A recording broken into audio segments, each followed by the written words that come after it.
Elisabeth Assayag.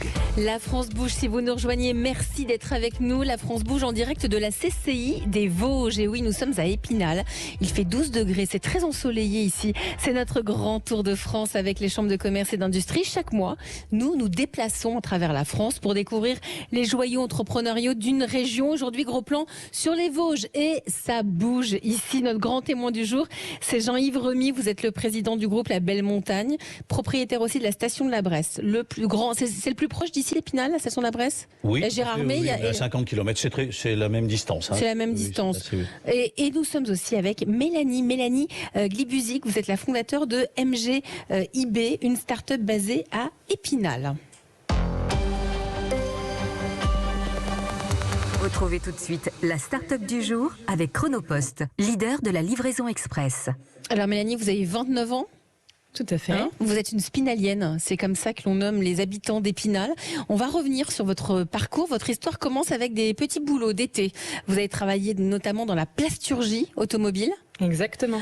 Et depuis, à l'âge de 16 ans, vous avez eu envie de gagner davantage votre vie. Donc vous avez passé un DUT de qualité logistique industrielle à Lyon. C'est très précis, ça. On apprend quoi dans ce DUT ?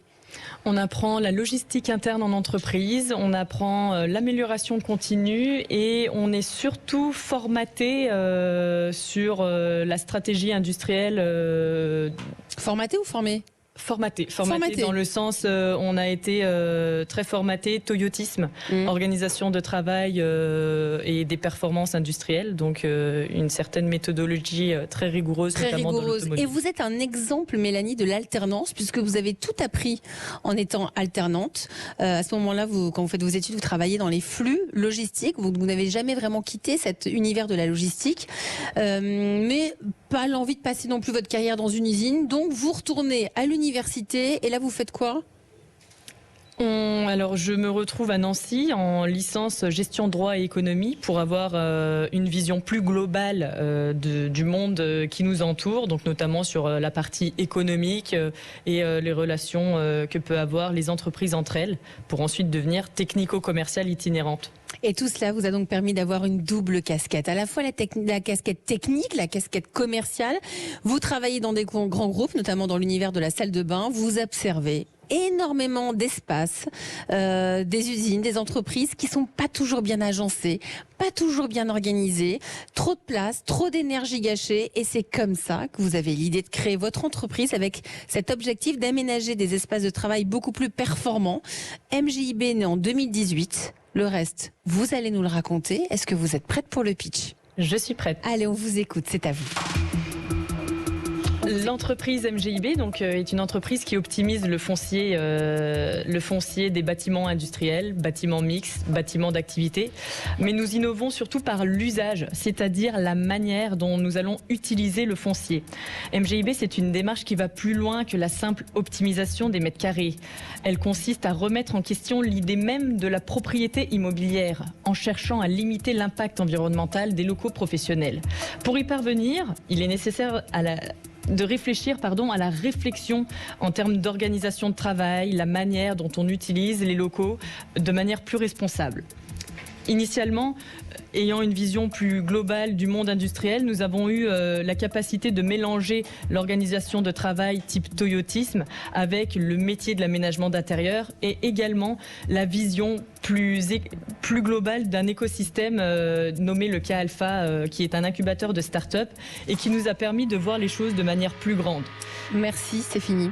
Merci pour le pitch, merci pour la minute, Mélanie Glibuzik, fondatrice de MGIB. Pour qu'on comprenne bien, vos clients, donc ce sont les entreprises ? Tout à fait. Elles viennent vous voir, elles vous demandent quoi ? C'est quoi leurs besoins en ce moment, leurs besoins immédiats ? Leur besoin immédiat, c'est de repenser leur mode de travail dans un bâtiment.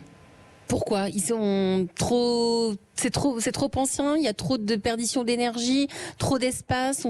Quels sont les problèmes qui reviennent ? Les problèmes qui reviennent sont le recrutement, la capacité de faire venir les personnes dans une entreprise et leur donner envie, donc la qualité de vie au travail. Donc c'est comme ça que vous intervenez, c'est sur l'aménagement de l'espace de travail. C'est sur l'aménagement d'intérieur aussi bien des bureaux que de l'exploitation et de la logistique pour permettre justement de construire moins de bâtiments, par exemple. Alors, Vous intervenez, vous prenez évidemment, j'imagine, en compte cette notion de sobriété énergétique, ô combien importante en ce moment. Qu'est-ce que vous leur proposez ? Nous proposons de revoir complètement leur flux, leur organisation. Par exemple, nous allons favoriser les espaces de travail partagés, nous allons limiter les espaces de circulation, nous allons utiliser des espaces multifonctionnels, nous allons même jusqu'à la gestion de la densification des stocks. Ça veut dire quoi ça ?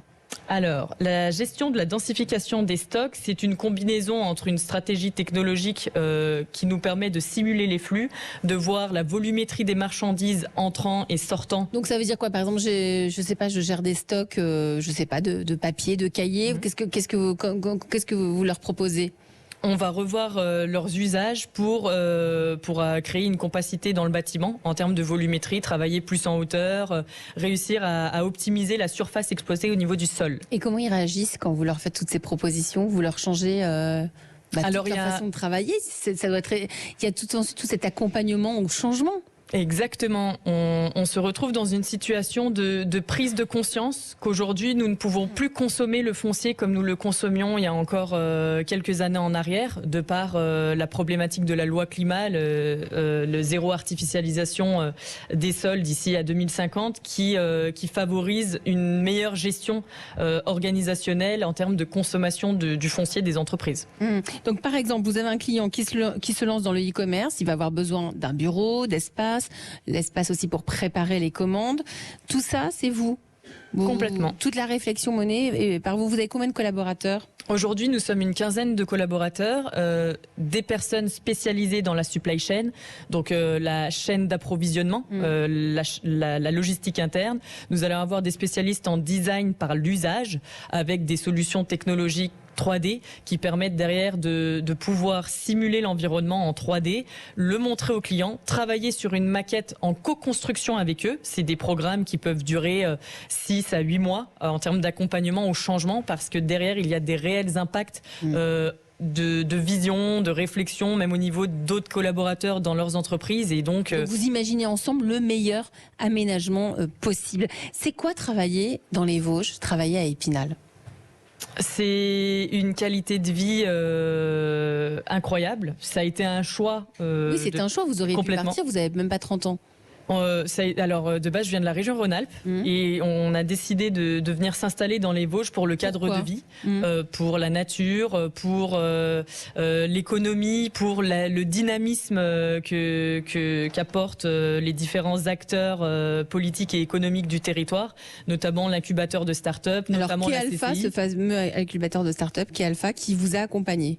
Complètement. Alpha et également la CCI pour nous, qui nous accompagne encore au quotidien et qui nous permettent de voir plus loin d'ailleurs, et d'avoir réussi à penser nos futurs bâtiments avec la même idée de l'écosystème que l'on a pu découvrir justement avec le Alpha. Donc finalement, vous êtes en train de vous attaquer, on parle de sobriété énergétique, vous vous attaquez à la sobriété foncière du bâtiment. Tout à fait. C'est ça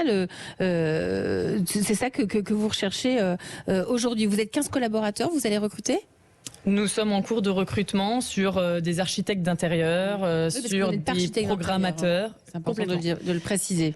Moi, je suis spécialiste en logistique, en effet. C'est tout à fait passionnant. On le voit, il y a des pépites. Ici, à Épinal, vous restez avec moi tous les deux, parce que je suis toujours en compagnie de Jean-Yves Remy, le président du groupe La Belle Montagne. Et c'est le moment de vous présenter la pépite du jour. En route pour les trophées européens de l'avenir. Bonjour Olivier Labrude. Bonjour à tous. Vous êtes le fondateur de Pictura Innovation. Vous avez apporté le petit pistolet là, mais ça ressemble vraiment à un pistolet. Exactement, oui. Je vous ai apporté notre innovation, donc voilà, qui se présente exactement comme un pistolet. Le spécialiste du marquage au bois, c'est important ici le marquage au bois.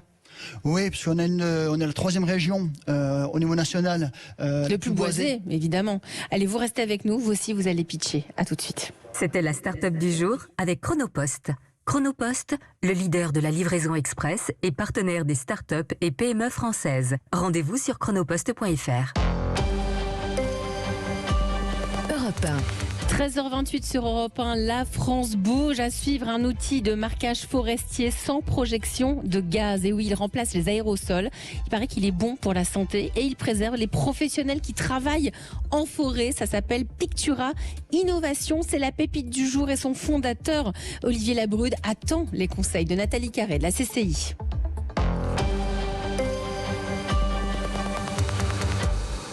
Le cinéma sort le grand jeu sur Europe 1. Le César.